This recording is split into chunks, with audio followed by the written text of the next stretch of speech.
سیدنا فاروق اعظم رضی اللہ تعالیٰ عنہ نے اس نظام احتساب کو اپنے گھر سے شروع فرمایا۔ حضرت عمر فاروق رضی اللہ تعالیٰ عنہ اپنے بچوں سے فرمایا کرتے تھے کہ جب میں حکم لوگوں کو کروں گا نا، اپنی رعایا کو، مسلمانوں کو میں کوئی حکم دوں گا تو تمہیں پہلے اس پر عمل کرنا پڑے گا۔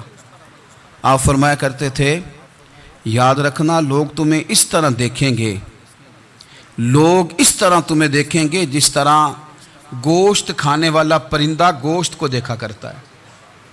چیل گوشت کھاتی ہے تو کیا کبھی اس کو پیغام بھیجنا پڑا ہے کہ تو آجا یہاں گائے مر گئی ہے، بھینس مر گئی ہے؟ خود بخود اس کی نظر ہوتی ہے، وہ پہنچ جاتی ہے۔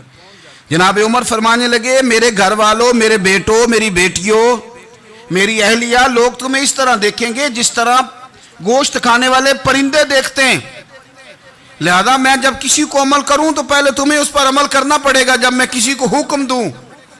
آپ فرمانے لگے یاد رکھنا اگر تم نے میرا حکم نہ مانا تو غیروں نے حکم نہ مانا تو انہیں ایک سزا ملے گی، اور اگر میرے گھر والوں نے نہ مانا تو ڈبل سزا ملے گی، تم پر ڈبل سختی کی جائے گی کہ تم نے میری بات کیوں نہیں مانی۔ یہ نظام احتساب ہے۔ ہم نہ دوسروں کے بچوں کا گلا کاٹ کے اپنے بچوں کی خوشیاں لینا چاہتے ہیں، ہم چاہتے ہیں کہ دوسروں کے بچوں کے حصوں کا مال میرے گھر میں آ جائے، آ جاتا ہے۔ کچھ لوگوں کی سیاست چل جاتی ہے، کچھ لوگوں کا فریب اور فراڈ کام کر جاتا ہے، لیکن وہ گھر روشن نہیں ہوتے۔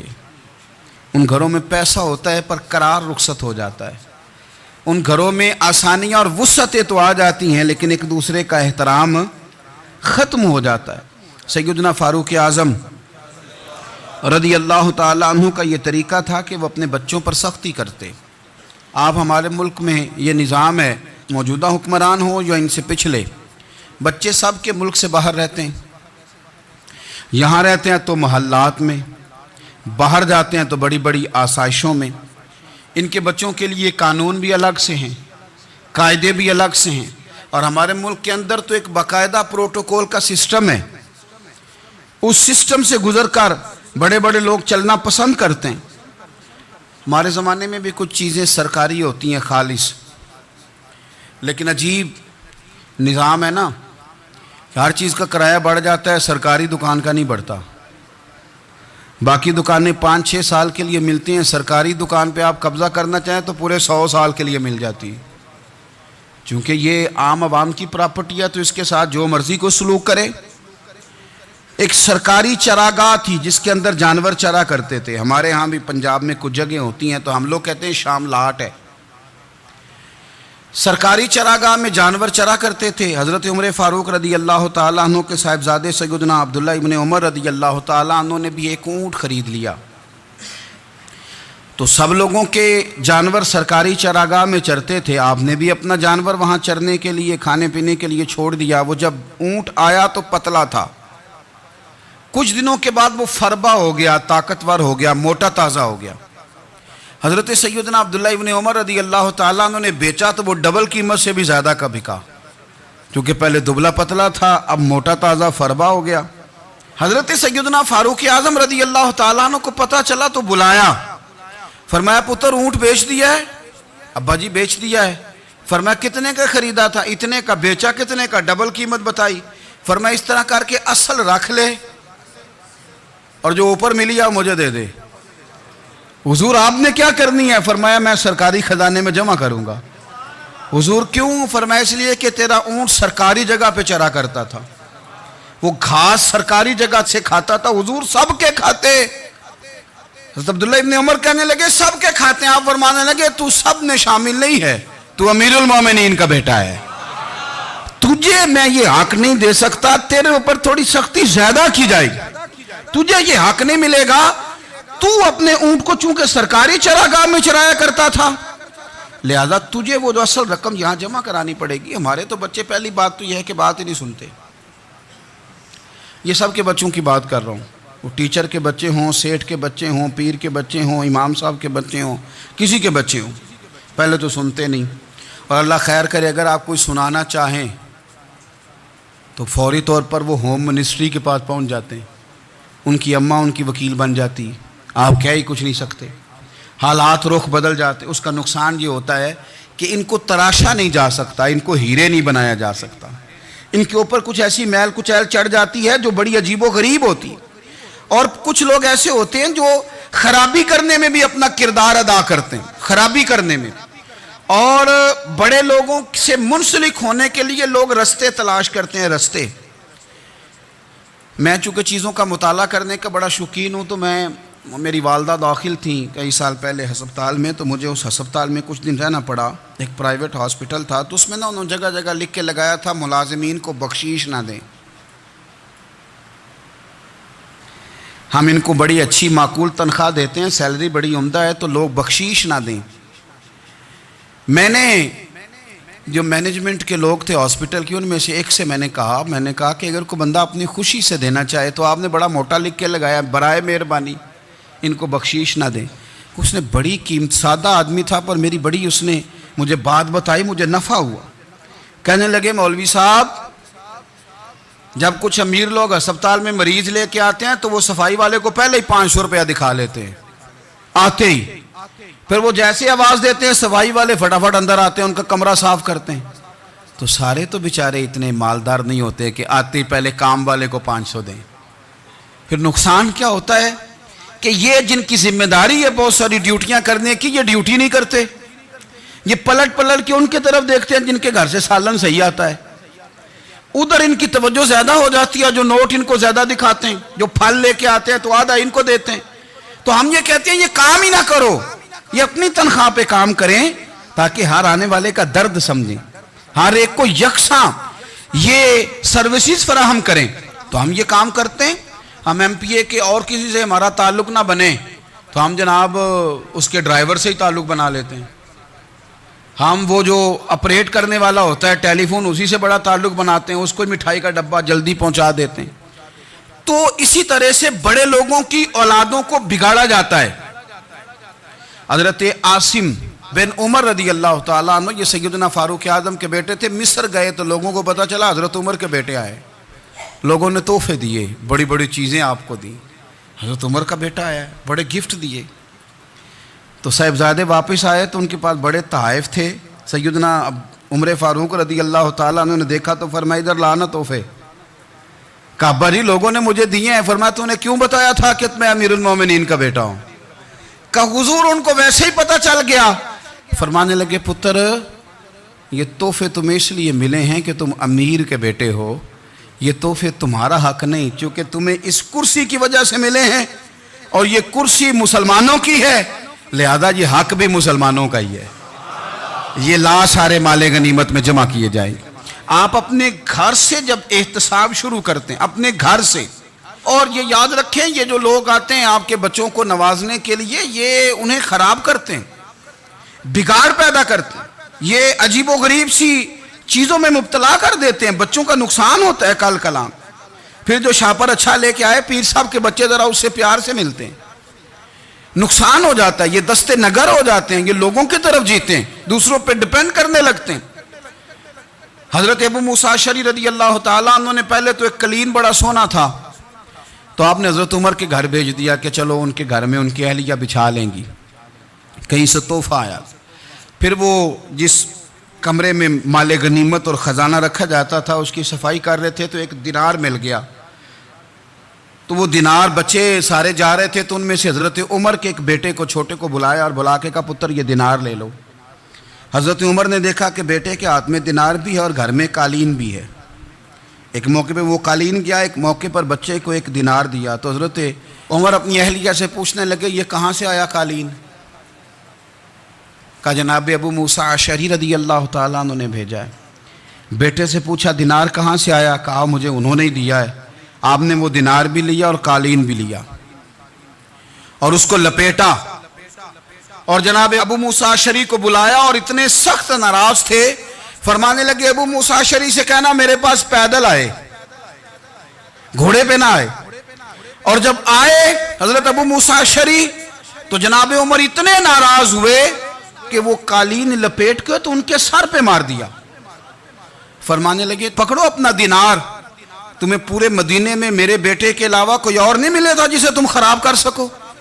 میرا پتر ہی ملا تھا بگاڑنے کی، کس نے اجازت دی تم میرے بیٹے کو دینار دو؟ کیوں لائے تم میرے گھر میں قالین؟ حضرت عمر فاروق رضی اللہ تعالیٰ عنہ فرمانے لگے میں زمین پہ سونے کا عادی ہوں، زمین چٹیل بھی ہو تو رب کا بندہ بن کے سوتا ہوں تو اللہ مجھے آرام اور سکون کی نیند عطا فرما دیتا ہے، مجھے تمہارے مخملوں کی اور قالینوں کی ضرورت نہیں ہے۔ احتساب یہاں سے شروع ہوتا ہے بھائی، یہاں ہم نہ اپنے گھر میں بیٹھ کے مایوس باتیں کرتے ہیں، اور فلانے کے بچے کہاں پہنچ گئے، فلانے کے بعد بڑا پیسہ آ گیا، میں کچے مکان میں رہوں، میں یہ کروں، دیکھو مجھے نہیں سہولی۔ یہ تو آپ مایوسی والی باتیں کر رہے ہیں، یہ تو آپ کمزور باتیں کر رہے ہیں، یہ تو اس طرح کی باتیں تو ہارے ہوئے لوگ کرتے ہیں۔ اس طرح کا لب و لہجہ تو ان لوگوں کا ہوتا ہے جو احساس کمتری کا شکار ہوتے ہیں۔ یہ آپ نے کس طرح کا لب و لہجہ، اور اپنے بچوں کو آپ بھکاری بنا رہے ہیں تاکہ دوسروں کو دیکھیں تو مایوس ہو جائیں۔ اٹھ باندھ کمر کیوں ڈرتا ہے، پھر دیکھو خدا کیا کرتا ہے۔ آپ کا جو احساس ہے وہ اتنا خوبصورت ہو، آپ کے لہجے کے اندر اس قدر ٹھہراؤ ہو، آپ کو اطمینان آ چکا ہو، اور آپ کے بچے کبھی بھی کمپیریزن نہ کریں اپنا کسی کے ساتھ، کبھی بھی انہیں کرنے نہ دیں آپ کبھی بھی۔ وہ کبھی یہ بات نہ کریں کہ فلانے زیادہ اچھا کھاتے پیتے ہیں تو ہم کدھر ہیں، کرنے نہ دیں انہیں بتائیں کہ بیٹا اپنی مٹی پہ چلنے کا سلیقہ سیکھو، سنگ مرمر پہ چلو گے تو پھسل جاؤ گے۔ ان کو بتائیں کہ جو تمہارے پاس ہے یہ خدا کا عطیہ ہے، اسی پر تم نے قناعت کرنی کبھی بھی۔ حضرت زید بن حارثہ سے نبی پاک صلی اللہ علیہ وسلم کو بڑا پیار تھا، پھر ان کے بیٹے حضور کے غلام زادے حضرت اسامہ بن زید کے ساتھ بھی حضور بڑا پیار کرتے، لیکن یہ تو مسلمہ حقیقت ہے نا کہ عظمت اور شان تو سیدنا فاروق اعظم کی زیادہ ہے۔ امت کا اتفاق ہے کہ نبیوں کے بعد سب سے بڑا درجہ جناب صدیق اکبر کا، اور پھر اللہ نے مقام عطا کیا حضرت فاروق اعظم کو، یہ بڑے لوگ تھے۔ ایک دفعہ مال تقسیم ہو رہا تھا تو حضرت عمر رضی اللہ تعالیٰ عنہ نے نا حضرت اسامہ بن زید کو 4000 دینار دیے، اور اپنے بیٹے عبداللہ ابن عمر کو 3000 دینار دیے۔ تو حضرت عبداللہ ابن عمر گھر جا کے کہنے لگے ابا جی اسامہ میں وہ کون سی خوبی ہے جو میرے اندر نہیں، اور اسامہ کے باپ میں وہ کون سی خوبی ہے جو آپ کے اندر نہیں۔ تو حضرت عمر کی عاجزی دیکھیے، حالانکہ بالاتفاق دنیا جانتی ہے کہ جناب عمر فاروق رضی اللہ تعالیٰ عنہ افضل ہیں، پھر بھی پتہ اپنے بیٹے سے کیا کہتے ہیں؟ فرماتے ہیں وہ سن یار، وہ خدمت گزار ہیں نبی پاک کے، وہ بھی حضور کے گھر میں ڈیوٹی کرتے، نوکری کرتے، اور ان کے بیٹے بھی حضور کی نوکری کرتے، یہ خدمت گزار ہیں۔ فرمانے لگے اگر تو نے پوچھ لیا تو سن، پھر میری تو رائے یہ ہے کہ تیرے سے زیادہ اسامہ بن زید حضور کی نظر میں پیارے ہیں، اور اسامہ کا باپ تیرے باپ سے زیادہ نبی پاک کا پیارا ہے۔ کوئی کمپیریزن کرنے نہیں دیا، بچوں کو کسی ایسی جگہ کھڑے ہونے نہیں دیا، فرمایا یہ وجہ ہے، یہ انداز ہے کہ تو زیادہ پیارا ہے۔ حضرت عمر فاروق رضی اللہ تعالیٰ عنہ پسند نہیں کرتے تھے، ذرا برابر بھی پسند نہیں کرتے تھے کہ کوئی شخص اور مال آتا تو اپنے رشتہ داروں کو نوازنے سے بچتے۔ مال غنیمت آتا ہے نا، ہمارے ہاں تو اللہ خیر کرے جب کوئی بندہ کونسلر بنتا ہے، چیئرمین بنتا ہے، تو ٹھیکہ کس کو دیتا ہے؟ کوئی چلو بھتیجا مل جائے، کوئی بھانجا مل جائے، کوئی چھوٹا بھائی، اسے بھی کام مل جاتا ہے ساتھ۔ نوازنے پہ لوگ آتے ہیں تو وہ تلاش کرتے ہیں کہ کہاں کہاں کو میرا ہے، وہ ٹینڈر ہی ان کے نام کے پاس ہوتے ہیں جن کی طرف ذرا نظر کرم زیادہ ہوتی۔ حضرت عمر فاروق مال تقسیم کر رہے تھے تو بیٹی آگے کہنے لگی ابا جی رشتہ داروں کا بھی حق ہوتا ہے، آپ سب کو دیتے ہیں، آپ کے قریب ہی نہیں آتے۔ تو حضرت عمر فاروق نے کیا لفظ کہے، کیا حقیقت ہے، کیا حسن ہے، فرمانے لگے پتر یہ مال تیرے باپ کا نہیں مسلمانوں کا ہے، جب تیرے باپ کا ذاتی مال ہوگا تو اپنے رشتہ داروں کو دے گا، یہ مسلمانوں کا مال ہے، یہ اسی حساب سے تقسیم ہوگا جو عدل کا حساب ہے، جو ترازو ٹھیک ہے۔ فرمایا تو مجھے یہ مشورہ نہ دے، یہ مسلمانوں کا مال۔ یہاں سے نظام احتساب شروع ہوتا ہے، یہاں سے انسان آگے بڑھتا ہے، اور پھر کوئی تکلف نہیں کسی پر حضرت عمر کا، کوئی چھوٹا ہے یا بڑا ہے۔ حضرت ابو سفیان رضی اللہ تعالیٰ عنہ سردار رہ چکے ہیں مکے کے، بڑے آدمی، لیکن نظام احتساب میں کوئی چھوٹا بڑا نہیں ہوتا۔ حضرت عمر فاروق مکہ مکرمہ گئے تو لوگوں نے کہا حضور جناب ابو سفیان نے نا گلی میں پتھر رکھے، اور بہت سارے لوگوں کو رستوں میں تکلیف ہو رہی ہے، تو حضرت ابو سفیان رضی اللہ تعالیٰ عنہ سے بھی لوگ کہہ دیتے تو وہ بھی اٹھا دیتے، لیکن لوگوں نے چونکہ وہ سردار تھے، بڑے تھے، تو لوگوں نے ان سے کہا نہیں۔ حضرت عمر جب آئے تو کہا تو جناب عمر نے پرواہ نہیں کی، خود آئے جناب ابو سفیان سے کہا یہ پتھر آپ نے رکھے؟ کہا حضور ہاں۔ فرمایا یہ بھی اٹھائیے، یہ بھی اٹھائیے، یہ بھی اٹھائیے۔ جب وہ اٹھا رہے تھے تو حضرت عمر کہہ رہے تھے شکر نہیں اللہ کا کہ عمر کہہ رہے ہیں اور ابو سفیان مانتے جا رہے ہیں، شکر نہیں۔ یہ نظام احتساب ہے کہ بڑا ہو یا چھوٹا ہو، اس کو یہ حق حاصل نہیں ہے کہ مسلمانوں کو وہ کسی تکلیف میں کسی بھی صورت میں مبتلا کرے، کہیں بھی کسی جگہ بھی، اس کو یہ والی اجازت نہیں۔ حضرت سیدنا عمر فاروق رضی اللہ تعالی عنہ۔ پھر ایک اور بات تھی، میں کئی دفعہ یہ بات کہتا ہوں اور مجھے ذاتی طور پر اس کا بڑا تجربہ ہے۔ کچھ لوگ نا خوشامد پسند ہو جاتے ہیں، بڑی عمدہ تعریف کرتے ہیں، اوئے ہوئے ہو پول باندھتے ہیں پورے، آپ کے پاس آئیں گے تو کہیں گے جناب آپ سے زیادہ اچھا بندہ ہی کوئی نہیں، تو وہ نا آپ سے کام نکلواتے ہیں۔ پھر وہ کسی دوسرے کے پاس جاتے ہیں تو اسی طرح کا رویہ وہ دوسروں کے ساتھ کرتے ہیں۔ یہ عام لوگوں میں بھی مرض ہوتا ہے، عام لوگوں میں بھی۔ اور بادشاہ ہو بندہ اگر، پھر تو اس کا دل کرتا ہے میں اگر بادشاہ سلامت ہوں تو دو چار بندے دیہڑی پہ رکھ لوں پر میری تعریف ضرور کریں۔ پابندی ہوتی ہے، لوگ یہ کام بڑے شوق سے کرتے ہیں۔ اور شیخ سعدی فرمایا کرتے تھے لکڑی کو گھن کھا جاتی ہے اور بڑے لوگوں کو خوشامد کھا جاتی ہے خوشامد۔ حضرت عمر فاروق رضی اللہ تعالیٰ عنہ اس معاملے میں بھی بڑے مضبوط تھے۔ ویسے مجھے اور آپ کو اچھا کون لگتا ہے؟ ہماری غلطیاں بتانے والا؟ ہمارے ایسا فرمایا کرتے تھے اپنے دشمنوں کی باتوں پر بھی غور رکھو، تمہارے دشمن تمہیں نکھار دیتے ہیں، تمہارے اندر جو کوتاہیاں ہوتی ہیں وہ تمہیں پتہ چل جاتی ہیں کہ یہاں میری اصلاح ہو رہی، ان پر غور کرو وہ کیا کہتے ہیں۔ حضرت عمر فاروق کی تعریف کی ایک بندے نے، کمال تعریف کی، وہ اس کا خیال تھا کہ رزلٹ بڑا شاندار آئے گا، بادشاہ کی تعریف ہوتی تھی تو پھر تھیلی جاتی تھی اشرفیوں کی، کمال رزلٹ آئے گا۔ تو حضرت عمر جب وہ پوری کر چکا نا بات تو فرمانے لگے تو خود بھی ہلاک ہوا اور مجھے بھی ہلاک ہی کر دیا ہے، خود بھی تباہ ہوا ہے مجھے بھی تباہ کر دیا۔ کس طرح کی باتیں کر رہا ہے؟ ایک بندہ اور آیا اور اس نے آ کے کہا کہ پوری امت میں سب سے افضل ہے فاروق اعظم آپ ہی ہیں۔ تو حضرت عمر فاروق فرمانے لگے تجھے تیری ماں روئے، ابو بکر تجھ سے بھی افضل تھے، تیرے باپ سے بھی افضل تھے، اور صدیق اکبر مجھ سے بھی افضل ہیں اور میرے باپ سے بھی افضل ہیں۔ یہ تو کس طرح کی بات کر رہا ہے؟ یہاں ہر شے ہضم نہیں ہو جاتی، فوری طور پہ لوگ ڈکار بھی پورا نہیں لیتے۔ قرآن مجید نے کہا فَلَا تُزَكُّوا أَنفُسَكُمْ هُوَ أَعْلَمُ بِمَنِ اتَّقَىٰ، اپنے منہ سے نہ کہو میں پاک صاف ہوں، اللہ زیادہ بہتر جانتا ہے کہ تم میں سے پرہیزگار کون ہے۔ اپنے منہ سے تعریفیں کرتے کراتے ہو، یہ مزاج چھوڑ دیں۔ حضرت عمر رضی اللہ تعالیٰ عنہ پسند نہیں کرتے تھے۔ ایک آدمی نہ چلتا تھا وہاں تو بڑا متکبرانہ چال کے ساتھ چلتا، حضرت عمر نے دیکھا، یہاں تک احتساب فرماتے تھے، زمین پہ زور زور سے پیر پٹکتا، چال بڑی اس کی متکبرانہ، لوگ بڑے پریشان ہوتے۔ حضرت عمر نے ایک دن سمجھایا، باز نہیں آیا، اگلے دن پہ درہ نکال لیا، لگائے 4 درے، فرمایا آج کے بعد نہ چلنا اس طرح مدینے میں پیر پٹک پٹک کے۔ اس وقت تو اسے غصہ لگا، لیکن کچھ دیر کے بعد نا جب غصہ اترا تو حضرت عمر کے پاس آیا، کہنے لگا حضور اللہ آپ کا بھلا کرے، آپ نے درے نہیں مارے، آپ نے تو شیطان بھگا دیا جو میرے ساتھ چمٹا ہوا تھا، چمٹا ہوا شیطان آپ نے مجھ سے بھگا دیا ہے۔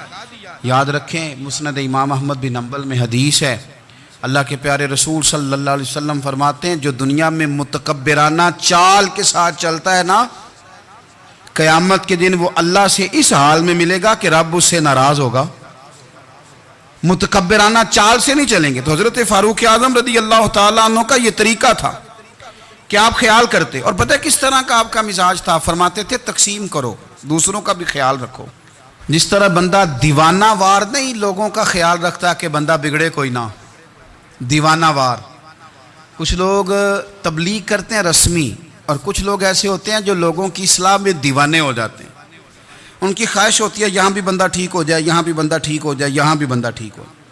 کچھ لوگ کڑی نگرانی کرتے ہیں کہ انسان بگڑنے نہ پائے، حضرت عمر فاروق رضی اللہ تعالیٰ عنہ نا گوشت والی دکان کے پیچھے جا کے بیٹھ گئے کئی دنوں تک. وہ کہنے لگا حضور یہاں کیا ہے؟ فرمایا تو اپنا کام کرنا. گوشت والی دکان پہ بیٹھے کام کر اپنا. نگرانی کرنے لگے حضرت عمر. پھر آپ نے نا وہ بندے پکڑ لیے. کون؟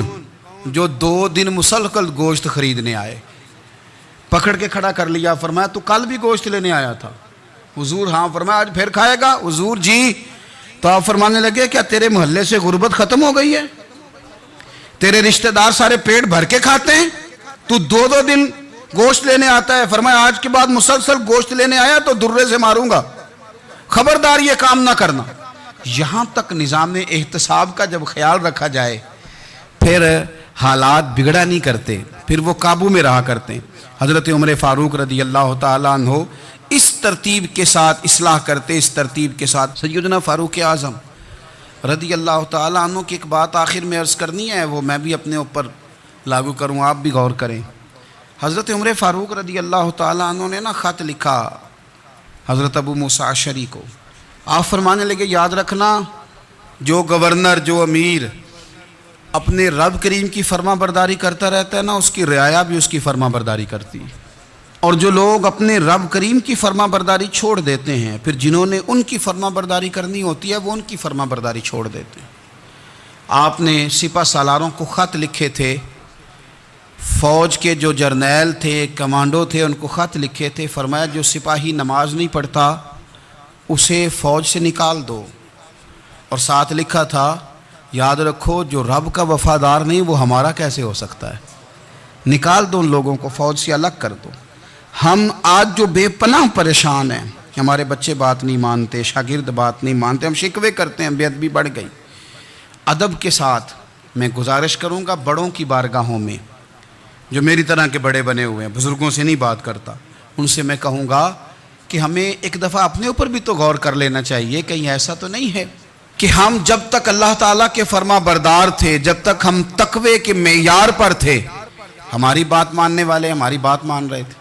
کہیں ایسا تو نہیں کہ ہم اس معیار سے ہل گئے ہیں تو اب جو ہمارے فرما بردار تھے وہاں سے ہل گئے. حضرت عمر رضی اللہ تعالیٰ عنہ فرمایا کرتے تھے کہ لوگوں کو عجب میں مبتلا نہیں ہونا چاہیے. خود پسندی کا جو ماحول ہوتا ہے اس سے لوگوں کو ہمیشہ نکلنا چاہیے. حضرت عمر کے ایک صاحبزادے نے کنگھی کر لی، اچھا لباس پہن لیا تو درہ مارا جناب عمر نے. تو آپ کی بیٹی کہنے لگی ابا یہ تو بالکل جائز ہے، اچھے کپڑے پہننا، اچھا لباس پہننا اور سر میں کنگھی کر لینا، اس پر درہ کیوں مار دیا؟ تو آپ فرمانے لگے بیٹا یہ خود پسندی میں مبتلا ہونے لگا تھا، یہ اپنے آپ کو بہت بھلا سمجھنے لگا تھا. اس کا خیال تھا کہ میں ہی ہوں، میرے علاوہ کوئی نہیں. یہ اس مقام پہ جا رہا تھا جہاں اس کی تربیت رک جاتی، اس لیے درہ مارا ہے. ایک دفعہ حکومتی معاملات کے اندر آپ کی اہلیہ نے مشورہ دینا چاہا. بڑے کام بیویاں نہیں کرتی، بڑے بڑے معاملات میں مداخلت نہیں کرتی. ہمارے بر صغیر میں وہ بادشاہ نہیں گزرا کہ جو فیصلہ کرتا تھا تو کرسی پہ بیٹھ جاتا تھا اور پردے کے پیچھے اس کی بیوی بیٹھ جاتی تھی، اور جب وہ فیصلہ سنانے لگتا تو یوں گردن پیچھے کرتا اور اہلیہ جو کہتی وہ فیصلہ سنا دیتا.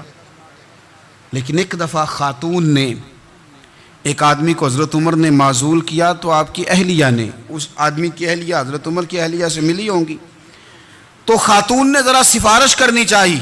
تو جناب عمر فاروق رضی اللہ تعالیٰ عنہ کے ہاتھ میں عصا تھا، ڈنڈا تھا، 2-3 دفعہ زمین پہ مارا. فرمایا تمہیں کس نے اجازت دی ہے حکومتی معاملات میں مشورہ دینے کی؟ یہ مشورہ مولا علی دیں گے یا عثمان غنی دیں گے؟ آپ کو کس نے اجازت دی؟ وہ حکومتی معاملات، وہ مسلمانوں کا اجتماعی معاملہ، وہ مسلمان دیکھیں. آپ کو اس میں آنے کی اجازت نہیں ہے. جو آپ کی ذمہ داریاں ہیں، آپ کے حقوق ہیں، ان پر آپ بات کریں. تو بھائی نظام میں احتساب اپنی ذات سے شروع کریں. ہماری اولادیں، ہمارے بچے، وہ باہر سے انہوں نے زیادہ اثر نہیں لیا. ہم نے انہیں بتایا ہے کہ ہم بڑے غریب ہیں، ہم بڑے مجبور ہیں، ہم تو بڑے کمزور ہیں، ہماری تو سنتا کوئی نہیں، یہ تو امیروں کا ملک ہے، اس میں تو فلانے کو اہمیت حاصل ہے. ان باتوں نے ہمارے بچوں کو کمزور کیا ہے. ان باتوں نے ہمارے بچوں کے دلوں میں احساس کمزوری پیدا کیا ہے. آپ ان کو جینا سکھائیں. آپ ان لوگوں کو بتلائیں کہ رب کریم نے جو تمہارے لیے بہتر سمجھا وہ تمہیں اپنے فضل سے بڑا عطا فرمایا ہے. آپ ان کو ان کے مقام پر رہ کر خوددار اور قناعت پسند ہونا سکھائیں. آپ یقین کریں گھر امن والا بن جائے گا.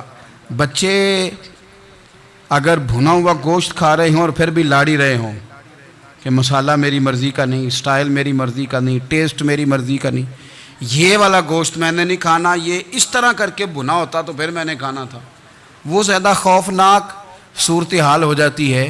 لیکن اگر ابا جی اماں جی گھر والے کھیتوں میں کام کر رہے ہوں اور بچے اچار کے ساتھ روٹی لے کے جائیں اور بننے پہ بیٹھ کے پھٹے پہ بیٹھ کے وہ پھر کھانا شروع کریں، اور جب وہ اچار آئے اور وہ ایک دوسرے کو کہیں کہ آج تو 2 کلے ہو گئے میرے کام کے، اس دفعہ تو دیکھنا ہماری فصل کتنی شاندار ہوگی، ایک دوسرے کو دیکھ دیکھ کے وہ ہنسیں اور مسکرائیں اور ان کی باتوں میں لذت ہو، اور پھر وہ کہیں کہ آم بڑے اچھے مل گئے تھے، دیکھو اچار کتنا سونا آ گیا ہے، دیکھو یہ کس قدر زیادہ اچھا ٹیسٹ ہے، تیل بھی بڑا اچھا ہے، گل بھی بڑے وقت پہ گیا ہے. آپ یقین کریں یوں لگتا ہے کہ کائنات کی سب سے بہترین روٹی یہ لوگ کھا رہے ہیں.